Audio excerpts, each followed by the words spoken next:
We're talking about marriage, divorce, the high rate of divorce, and of course, relationships, how to actually mend this. So to talk about this, we're being joined by an expert. She is a psychotherapist. She is a marriage counselor and a life coach. So Coach Hawa Bello is here with us in the studio. Thank you so much for having us. Or joining us rather, and having us because it was a short notice. Yes, that's true. And then she was able to make it this morning. Thank you. We appreciate your effort. Thank you too. Thank you for the invite. All right, I'm happy to be here. We're happy to have you. Okay, now marriage. Okay, let's start from relationships now. You know, relationship graduates into two people being together and then even thinking about getting married in the first place. And then we have, you know, marriage issues and all of that. Let's talk about issues affecting, you know, some of the things that we find or have happening to divorce right now, the high rate of divorce, so to speak. So you're asking that after relationship, then people go into marriage, and then after the marriage, what are those things that leads to divorce? Of course. Oh, quite a number of things do happen that make people divorce, but on the high rate, maybe at least the first five. One is lack of compatibility, people not understanding each other, not wanting to compromise for each other. People believe that marriage should be easy peasy, go in and just flow and enjoy. Bollywood movies. Yeah, Bollywood movies, Meals and Boom series, you know, everything is just as you wanted. But marriage is not like that. Marriage is, okay, have you seen someone who has a beautiful garden? I mean a really beautiful garden with the roses, the sunflowers, you know, all of those beautiful jasmine and all of those flowers. Do you know what it takes to tender a garden? Do you know what it takes? Because all of those flowers have different times to feed them, times to expose them to light. They have different ways of tending them. So a gardener knows when to attend to a sunflower. Knows is different from the time to attend to a rose. A gardener knows there are several varieties of roses, you know. Although we just say rose, rose, rose, but there are different ones and they have different ways. So if you see someone with a beautiful garden, you know they've spent a lot of time, a lot of attention, and a lot of care to make that garden that beautiful. That's the same way with marriage. If you see someone with a good, beautiful marriage, they've spent a lot of time, you know, understanding the plants in the garden. So understanding everything in the marriage and putting so much care and, you know, compromise into that marriage. So a lot of people don't do that, and then of course it leads to divorce. So that's where compromise and compatibility comes in. And then the second thing that is also on the high end is financial issues. You know, when it's not the lack of finances that is the problem. Is the fact that the two people, again, where lack of understanding comes into place. They don't understand themselves so much to know how to manage the finances or how to even budget and all of that. So a lot of people have issues with that. And that also leads to divorce. You know, maybe the woman is the one providing everything and then the man is doing all sorts, or the man, you know. So financial issues. And then another one is third party. It's something people don't really talk about, but it's very, very important. When I say third party, the first thing that comes to mind is mother-in-law or sister-in-law, father-in-law. But it's much more than that. Friends, neighbors, colleagues in the office, you know, all those gist and glumas that we hear, my own is doing this, my own is doing that. Third-party influence in marriages is quite huge too, and that leads to divorce, you know. So does that mean that we shouldn't spill when things are going well in marriage? Like I'm married and then he's doing everything he's supposed to do, and I just want to let my friends know, or probably the bragging effect. Does that mean we shouldn't spill? So there's a difference. Again, this is where there's a thin line between showing and letting people know there are good marriages and bragging. Now you use the word bragging. Yes.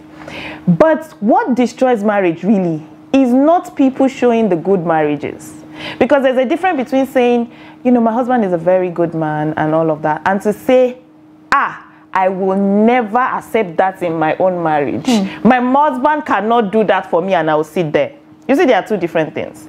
So when people come from an angle of empathy, understanding, and it's different from coming from an angle of don't even sit there to accept, you know, all of those things and kind of things. So this is where the third party problem comes in.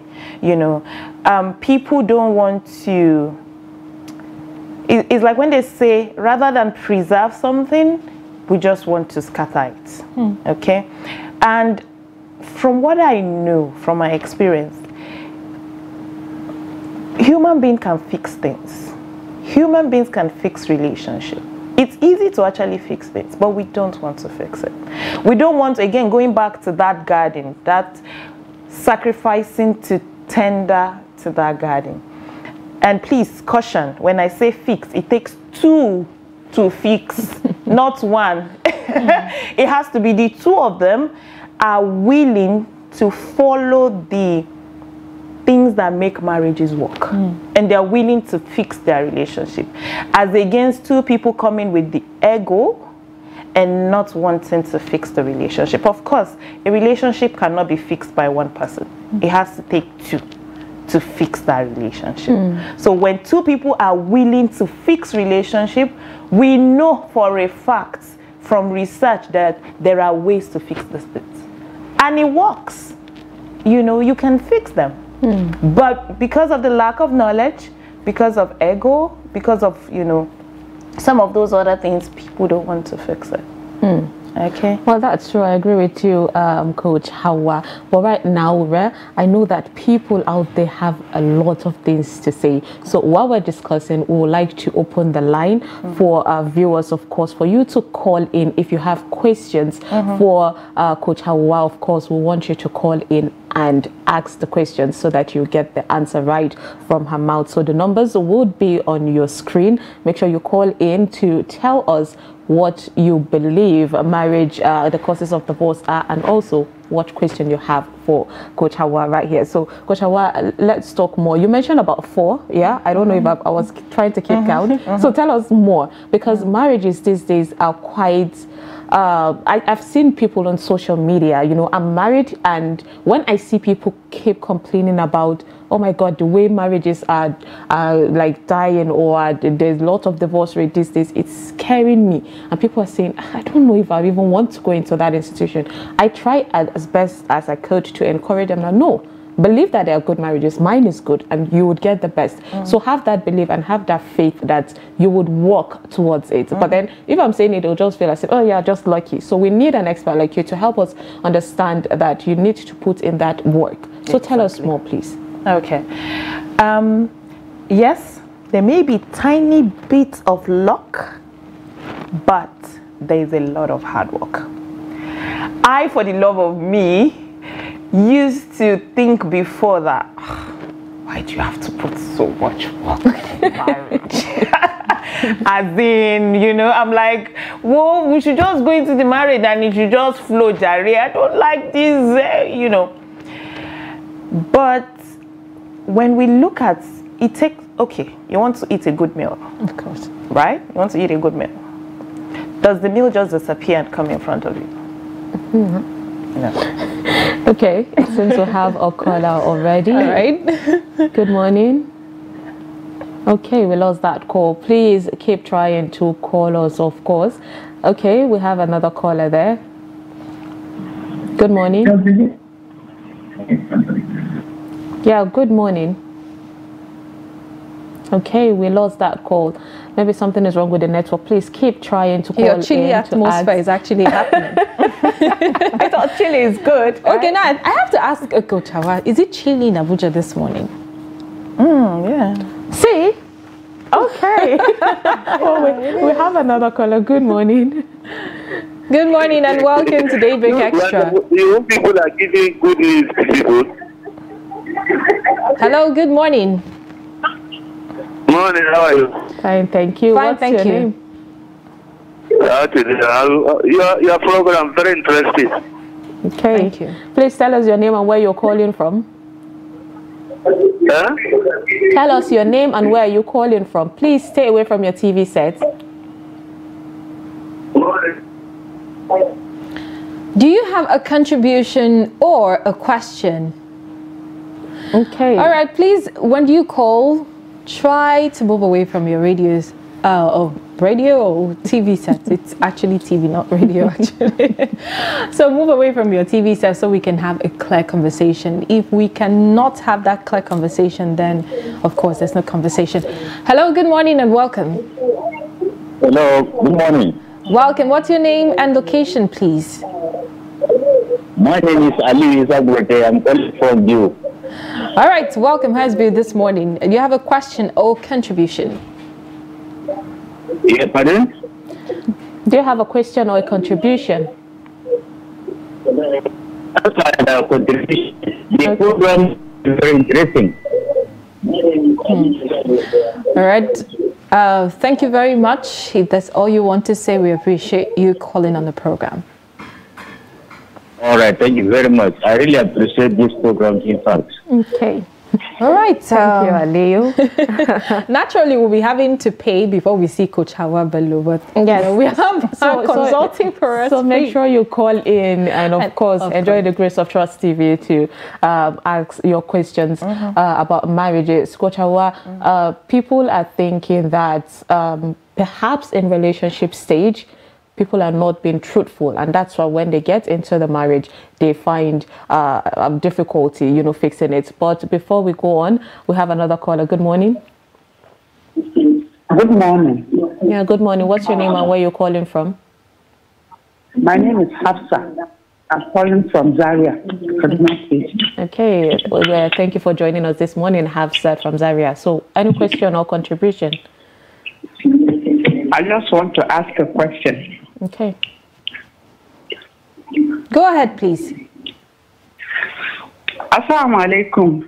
Good morning. Walaikum salam. Walaikum salam. Good morning. That's for the coach. This is Hafsa calling from Zaria. Yeah, we've heard you have said. Please go ahead and ask your question. Okay. Good morning, Coach Hawa. Good morning. I actually met you once at the IDVC camp in Great Heights, I think IQ Academy in Abuja. Yes. And we had lots of fun together. What I want to ask is that I first of all want to appreciate the program. You guys are doing a great job. Right now, I have a couple that are on the verge of divorce. They are newly wedded. So individually, when you talk to them, they want to come together. In fact, my last session with the lady, when I asked her, do you love this man? She closed her eyes and said, Astaghfirullah, my love for him is greater than whatever I can think of. When you talk to the man, he tells you the same thing. But I don't know what is in between them that they cannot come together. When you want to talk to them together, it's so difficult. But individually, apart, they are good. They will give positive vibes. But they cannot be together and talk about it. So I don't know how to go about it now. I'm about to meet the husband later in the day. Okay, thank you for that wonderful question. Indeed, a dilemma there. Okay, Coach Hawa, we need help. I'm sure there's a lot of people in a situation like this. And it scares me. How did it go from being the love of my life to somebody I don't want to sit in the same room with? How does it even happen? Beautiful question, like you said, and thank you. Yes, I remember I've been to IDVC, so I don't know the sister, but maybe if I see her face, I will know. Yeah, you know, just last week, I think it was last week, if I'm not mistaken, I had a lecture where I talked about you shouldn't marry for love. That was the title of the lecture. I was there. You should not marry for love, and in fact, it just says, buttresses what both of you are saying. Like, how can somebody be the love of my life and then he just dives into, I don't even want to be in the same room with this person. The truth of the matter is, in relationship, love is not enough. In fact, research is showing us that love is not even the main ingredient in a relationship to work. That's emotional love. That's, butterflies in my tummy, my knees are going, all of that. It's not even the main ingredients. Like when you want to cook jollof rice, you need the main ingredients in your jollof rice is what? Is rice, right? And then maybe your oil. In fact, some people will cook the jollof rice without oil. Some people will cook the jollof rice without Maggi. Maggi is like is a condiment, but you need your rice and your salt. Those ones are the must-have. So same way in good enough marriages, love is not a love. Love is not the main ingredient. The first thing that is very, very important is what is missing here? Compatibility and communication. Put them in the same place and they're having it very difficult to communicate. And these are people who really love each other. So the ability to communicate between two people in a relationship, regardless of the relationship, whether love relationship, friendship relationship, parent-child relationship, is key. So one of the things that she needs to do first is to let them learn how to communicate with each other. Suspend judgment is, of course, it's got a whole lot of things. So how do they do that? Exactly, that's what I want to say. That in the same room with each other. That's what I'm saying. That we cannot do a course in here, right? Yes, exactly. We can't do a course in here right here because of the time. But as a learned person, as a coach or something, these are things she can go learn. She needs to let them sit in a room and have this discussion. Pen judgment first. No criticism.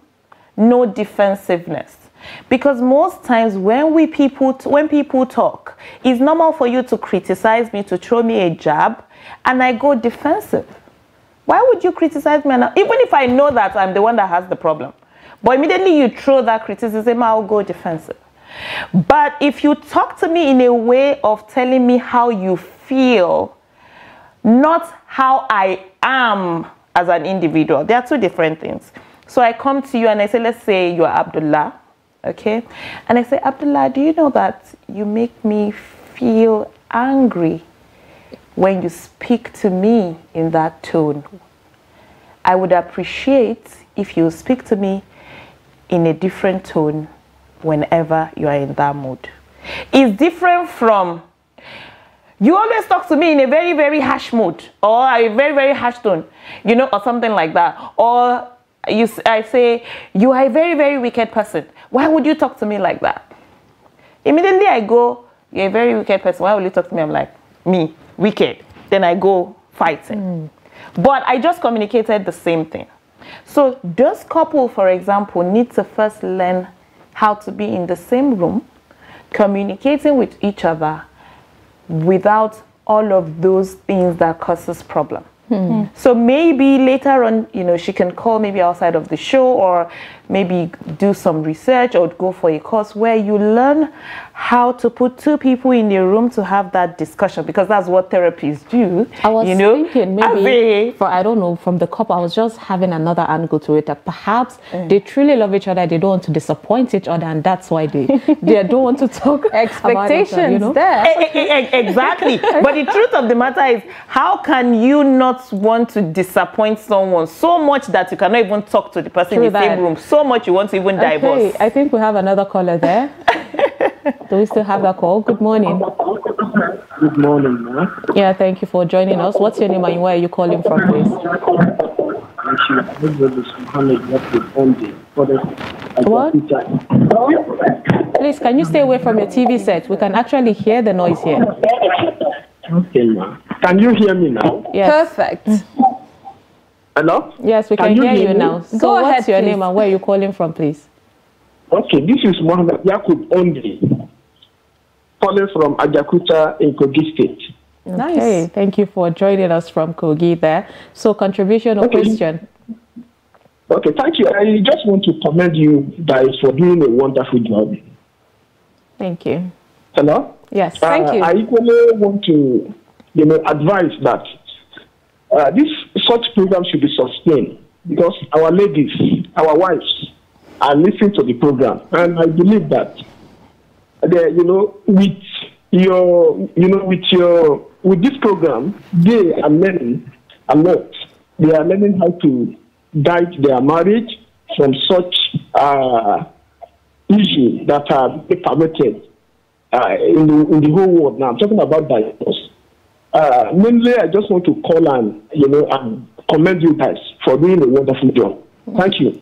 Thank you very much for calling us, of course, all the way from Kogi. We appreciate. But like Coach Hawabelo said, she said it's not just for the ladies, it's also for the men. So while the ladies are sitting down, the men should sit beside them. If you're a mother, call your male kids also to join in to listen to that conversation. So all right. Good morning. I think we have another caller there. Hello, good morning. Yes, what's your name and where are you calling from? Hello, good morning. We can hear you. Okay, please stay away from your TV set. Mr. Khan, calling from Benue State. Okay, from Benue. Good morning. Where precisely in Benue are you calling from? Okay. Okay, I'm calling from Katsina local government. Katsina, precisely. Edumoga? Oh. Okay. Hello? Nice. All right. It's good that we have that wide reach. I just wanted to know. All right. Go ahead, please. You have a question or contribution?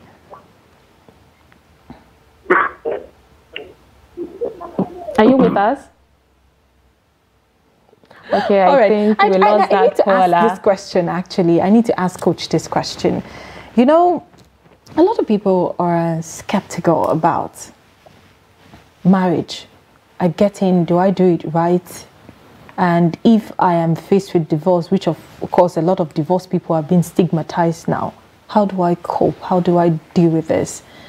Is it something that, the single people are doing or people who get into marriages are doing that is breeding the kind of marriages that we have now? What are we doing wrong? Or do we need to work on ourselves, before getting into the institution called marriage? All right, but let's take this call, then Coach will answer the question. Hello? Hello. Good morning and welcome to Daybreak Extra. What's your name, location, Good morning. please? How are you? I'm fine, thank you. Yes. I have seen a program in TV, in Trust TV. So I see a phone number. That is why I use the number to call to give my own contribution. All right, go ahead, please. Okay. So, about these marriage activities, exercise they are doing, the marriage program. There is one of the facilitators. She is the Hawabelo, regarded as coach or counselor, or whatever she is. It's a nice program. Are we together? Yes, we understand. So it's a nice program, but it is a very, very important program for both Christians and Muslims. Of course. Because one is orientation. How are we together? I need a good orientation before marriage. That is why nowadays, the young people, when they are married, easily divorce or problem will be arising because of lack of orientation, lack of counseling. So why not this program will be expanded to the communities? All right. That's a lot of work for the counselors. To our communities. All right. Thank you very much for that contribution. It's very important. Please, where are you calling from, though? I'm sure the management will look into this. Of course. Thank you very much. I appreciate it. From Funtua, Kaduna State. Oh, Funtua, Kaduna. Thank you for joining us from Katsina. Thank you so much for the contribution. Katsina. Yes, Funtua. Okay, so Coach Awa, you've heard that people are really enjoying this. So back to the question. And I'm happy he spoke about orientation because this kind of aligned with the question. With the question you asked, exactly. Because it's very, very important. You had asked, what are single people doing and what are they not doing? It's a lot of times, funny enough, how marriage and parenting links with each other. We jokingly in one of our programs we're saying every parent should be given a certificate of fit to parent before being allowed to even get pregnant and have a child. Something like that is the kind of joke I would want to say to marriage, that individuals should be given certificate of fit to marry before allowing them to actually be joined together in the marriage union, because it's very, very important. True, there needs to be a lot of orientation, like one of the callers said. There needs to be a lot of premarital counseling. Most individuals go into marriages with a lot of baggage, a lot of trauma, a lot of unfulfilled dreams and expectations that they now want to just jump into the marriage and expect that the marriage will fulfill those dreams and expectations. It doesn't work like that. You don't go into the marriage thinking the other person does everything for you, or that the other person completes you in every way. So you go in with 20% and you want the other person to go in with 80%. Even if that person goes in with 80%, after some time he will tire, or she will tire, depending on the case. It's different from when both of you go in with 100-100, or let's say 50-50 now, and then it's like a complete match. Sometimes it could even be 57-48, but at least both of you have done, you know, the work. Okay, hold that thought there. So much to have another caller there. Yeah. Okay, so we lost that call. Please keep trying, of course. Okay, continue. Okay. So let's say I would like to use the 100-100 instead of 50-50. So if you go in with 100 and I go in with 100, you know it's a complete package. But let's even say I go in with 80 and you go in with 80, it's still a pass mark. Right? I like to use the analogy so that people can really relate. You see me using food and all of that. But when people go in with 20-20,